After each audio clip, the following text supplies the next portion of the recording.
Hi guys, Monday again after uni, getting ready. So I kind of thought that these little videos, what I might be able to do is talk about different hacks that I have found or through my experience doing makeup in store that might help. Some stuff you might kind of go, oh wow, that's really great, yep, I might take that on. Other stuff you might go, oh no, I've got a better way of doing it.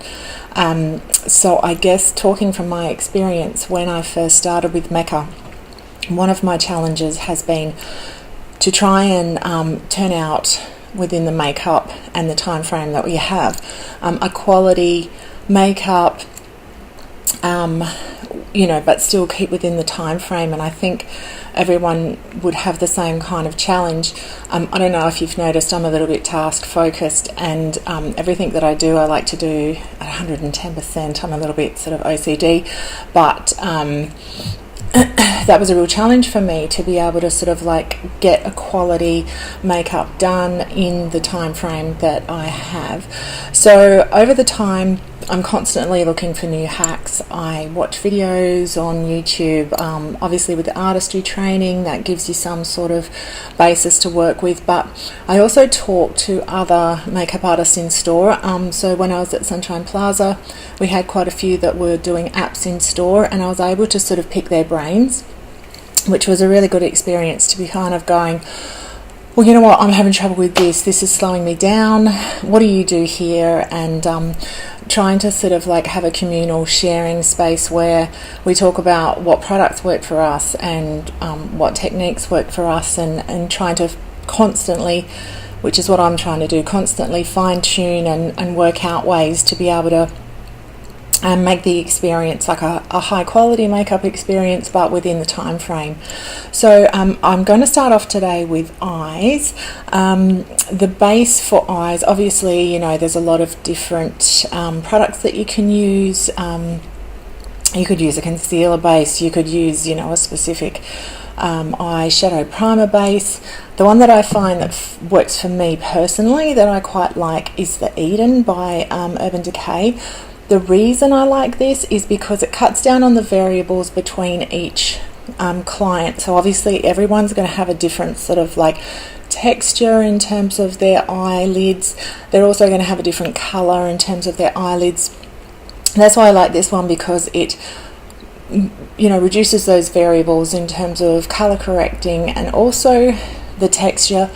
I'm mindful though, it is a thicker product, so I do find ladies that have maybe thinner or crepier eyes, I tend to like to really shear it down a fair bit for them, because obviously someone with like a firm eye is going to wear a product that's a little bit heavier better than someone that's got a crepier, thinner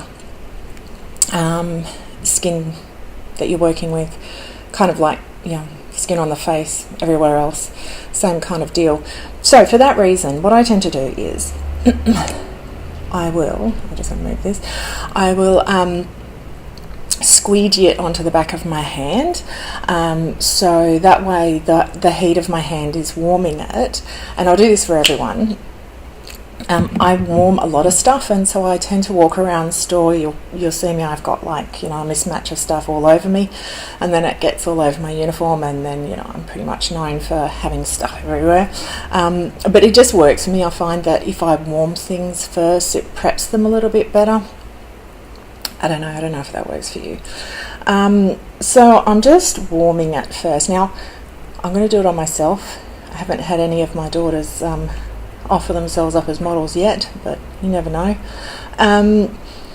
With my eyes, I'm starting to get a little bit of a droop, probably not as much subcutaneous tissue left underneath there, and probably a little bit of a collagen and elastin breakdown. So I am warming it. For me, I'm just pressing it in, mainly obviously across the eyelid. That's where your main sort of like area is that you want to get.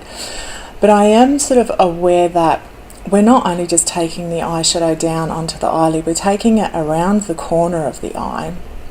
So when I've sheared it out a fair bit, I tend to warm it in there a little bit, and it does create a base where I can work across to just put a little bit of highlight in there or whatever.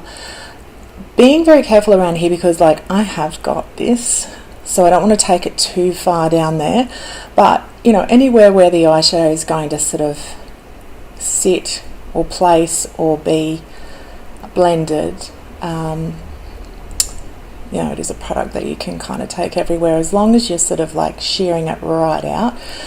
Now I bring mine personally across the eyebrows. The reason being is you're going to redraw on the eyebrows anyway. For someone like me, I tend to have to restructure my whole eyebrow. The colour for me is, you know, obviously fading, and the eyebrow itself, I had a great time during the 90s, like, you know, waxing all of my eyebrows off, so I'm having trouble sort of maintaining the hair there. So I do find that it creates a base for which to restructure the eyebrow onto. Yeah, I'm not too sure if that works for you or not.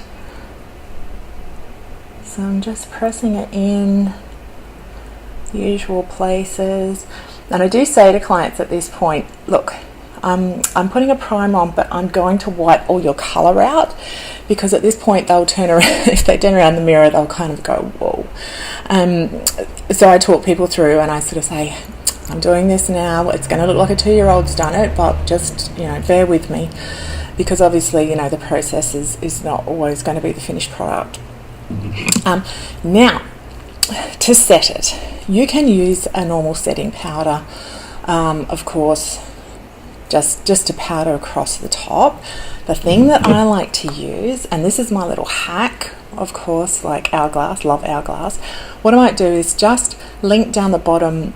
There's a blogger that's actually gone through each ingredients, and she has identified them and then spoken about what the action is or what the reflect is within the product, and I found that really interesting. I don't know, I find that kind of stuff really interesting, so I'll link it down if you're interested. But this particular palette is awesome in terms of, and my girls like use my products and they love this, so I'm running out of that one. In particular, at this stage, I'll brush across the dim light and I'll brush across a little bit of the highlighter. The thing that I like about this product is, like a setting powder, it's got the dimethicone, which is the silicone which helps to sort of like plump out the skin and even it out, but it's also got its reflect.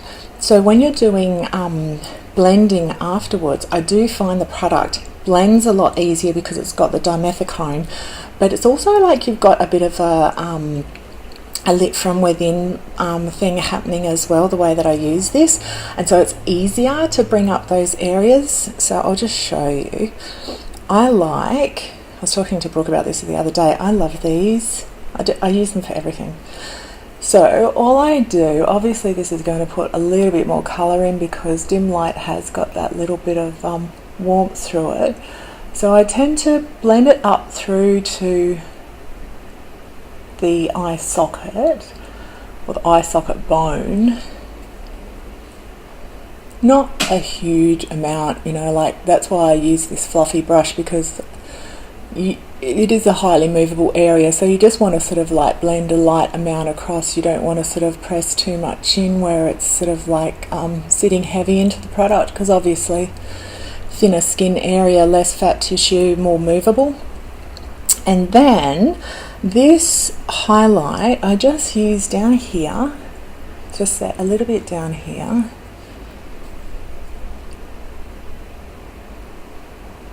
and across the brow bone.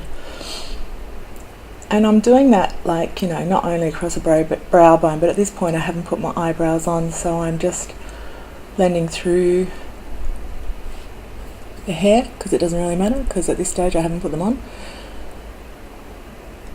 But I find by setting the base that way, I have not only a base to work on, but I've also got some sort of reflect coming through. So even if you're blending your darker colours through the crease line and across the lid, when you go to do your highlights in here, it's almost like they're sort of pre-done for you as well, and the blending seems to become a lot easier, and you get that sort of like easy highlight coming through in those main areas that you want them to.